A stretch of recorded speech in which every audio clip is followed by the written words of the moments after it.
अभिमन्यु की हत्या कैसे हुई, आइए जानते हैं इस कहानी के माध्यम से। महाभारत का भयंकर युद्ध चल रहा था। अर्जुन युद्ध करते करते रणक्षेत्र से काफी दूर निकल गए थे। इस अवसर का लाभ उठाते हुए अर्जुन की अनुपस्थिति में पांडवों को पराजित करने के लिए गुरु द्रोणाचार्य ने चक्रव्यूह की रचना की। अर्जुन पुत्र अभिमन्यु उस चक्रव्यूह को भेदने के लिए उसमें प्रवेश कर गया। अभिमन्यु ने कुशलतापूर्वक उस चक्रव्यूह के 6 चरण भेद लिए। जब वह 7वें चरण में प्रवेश कर गया तो उसे दुर्योधन, जयद्रथ आदि 7 महारथियों ने घेर लिया तथा उस निहत्थे अभिमन्यु पर टूट पड़े। जयद्रथ ने निहत्थे अभिमन्यु पर पीछे से जोरदार प्रहार किया। वह वार इतना तीव्र एवं घातक था कि अभिमन्यु उसे सहन न कर सका तथा वीर गति को प्राप्त हो गया। अभिमन्यु की मृत्यु का समाचार सुनकर अर्जुन क्रोध से पागल हो उठे। उन्होंने तभी प्रतिज्ञा की कि यदि अगले दिन सूर्यास्त से पूर्व उन्होंने अपने पुत्र की हत्या करने वाले कौरवों के जयद्रथ का वध नहीं किया तो वह आत्मदाह कर लेंगे। उसकी यह प्रतिज्ञा सुनकर जयद्रथ भयभीत होकर दुर्योधन के पास पहुंचा तथा उसे अर्जुन की प्रतिज्ञा के बारे में बतलाया। दुर्योधन जयद्रथ का भय दूर करते हुए बोला, चिंता मत करो मित्र, मैं तथा सारी कौरव सेना महान योद्धा कर्ण सहित कल महाभारत के युद्ध में तुम्हारी रक्षा करेंगे। कल शाम होने तक अर्जुन तुम तक नहीं पहुंच पाएगा। उसे शाम होने पर आत्मदाह करना ही पड़ेगा।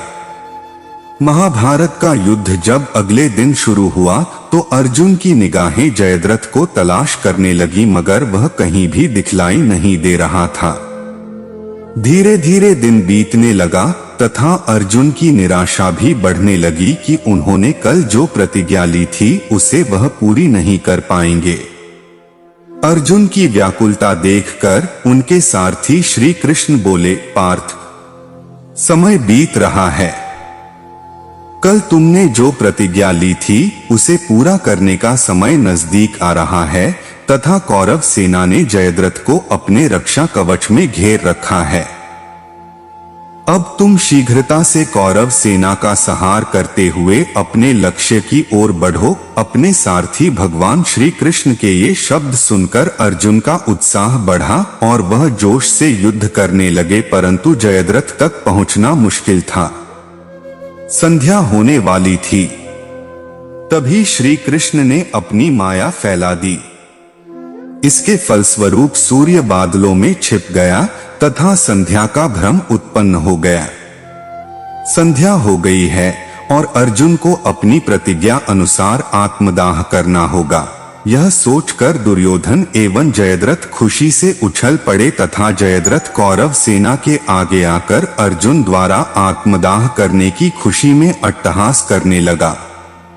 जयद्रथ को देखकर श्री कृष्ण बोले, हे पार्थ, तुम्हारा शत्रु तुम्हारे सामने खड़ा है। उठाओ अपना गांडीव और वध कर दो जयद्रथ का।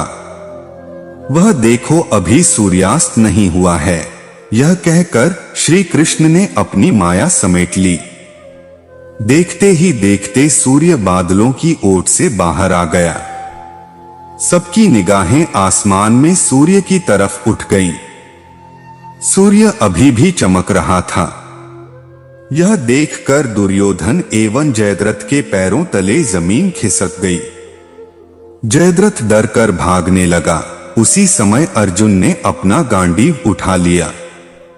तभी अर्जुन को श्री कृष्ण ने चेतावनी दी, पार्थ, जयद्रथ के पिता ने इसे वरदान दिया था कि जो जयद्रथ का मस्तक धरती पर गिराएगा उसका मस्तक भी 100 टुकड़ों में विभक्त हो जाएगा। अगर इसका मस्तक धरती पर गिरा तो तुम्हारे सिर के भी 100 टुकड़े हो जाएंगे। उत्तर दिशा में यहां से 100 योजन की दूरी पर जयद्रथ के पिता तप कर रहे हैं।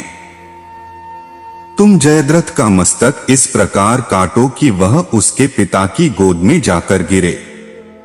अर्जुन ने श्री कृष्ण की चेतावनी बड़े ध्यान से सुनी और अपने लक्ष्य की ओर ध्यान रखकर बाण छोड़ दिया। उस बाण ने जयद्रथ का सिर धड़ से अलग कर दिया और उसे लेकर सीधा जयद्रथ के पिता की गोद में जा गिराया। पुत्र का कटा शीश देखकर जयद्रथ के पिता चौंक कर उठे तो पुत्र का कटा शीश गोदी से जमीन पर गिर गया। जयद्रथ के कटे शीश के जमीन पर गिरते ही जयद्रथ के पिता के शीश के भी 100 टुकड़े हो गए। इस प्रकार अर्जुन ने जयद्रथ की मौत का बदला लेकर अपनी प्रतिज्ञा पूरी की।